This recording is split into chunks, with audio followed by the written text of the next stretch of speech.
আমার নবী বলেছেন এই কথা।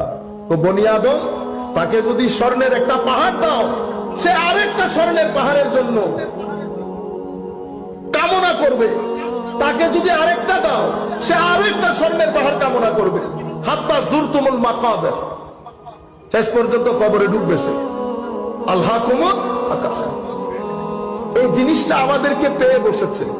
এখন কনক্লুশন কি, উপসংহার কি? উপসংহার হচ্ছে, যেই জায়গার মধ্যে আমি সুখ চাচ্ছি, চাকরি, কার, বাড়ি,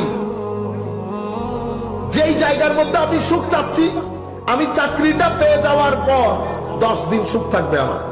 10 দিন পর আমি নরমাল, আমার আবার আরেক টার্গেট।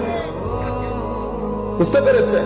গাড়ি গাড়ি গাড়ি, মার্সিডিজ পেয়ে গেছেন, এক সপ্তাহ আপনার বন্ধু বান্ধবকে খাওয়াইতেছেন, কত সুখ। 1 মাস পরে আপনার আর কোনো খবর, আপনি আরেক টেনশনে পড়ে গেছেন। তাইলে সুখটা কোথায়?